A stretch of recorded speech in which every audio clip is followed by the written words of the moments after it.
Greetings from South Korea. I am Arirang News AI anchor.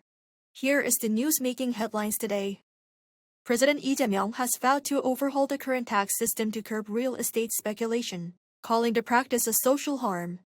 Speaking at a cabinet meeting on Tuesday, he vowed to speed up measures to provide more homes and come up with support measures tailored to people in need of a home. He said that real estate speculation has become one of the most difficult problems to solve, adding that it aggravates wealth inequality and undermines social integration. The president will hold a national discussion on Thursday as the government prepares new housing measures in the coming weeks.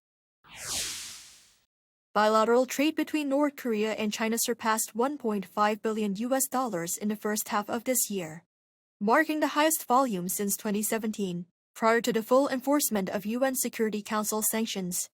This is according to a Voice of America report analyzing data from China's General Administration of Customs, and represents a 19.6% increase from the same period last year. Trade between the two countries had fallen to $1.1 billion in 2018 from the sanctions. It later plummeted further to just under $66 million in the first half of 2021 due to pandemic-related border closures, but has since shown a consistent recovery. North Korea imported roughly $1.18 billion in goods from China, up around 12% compared to the first half of last year. Meanwhile, its exports to China surged 54.1% to $324 million.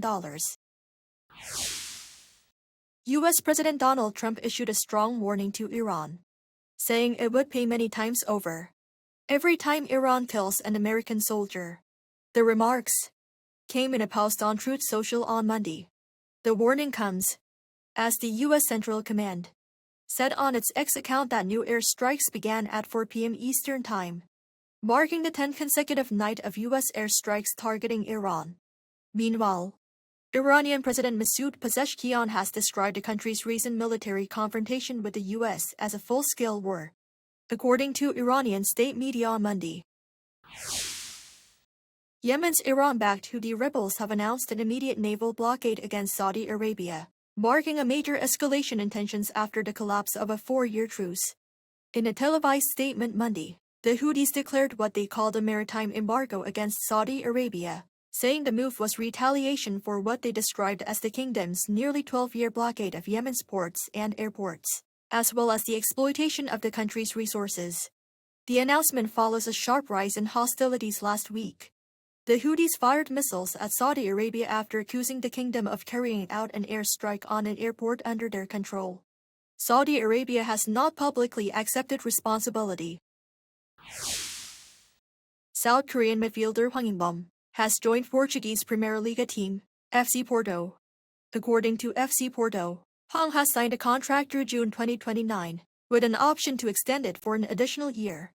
The transfer fee paid to his previous club Feyenoord is reported at €4.5 million, with an additional €500,000 in performance-related bonuses. He will wear the number 16 jersey in the new season. Hwang joins Porto after making 24 appearances for Dutch side Feyenoord last season, recording 1 goal and 4 assists, and recently representing South Korea at this year's FIFA World Cup.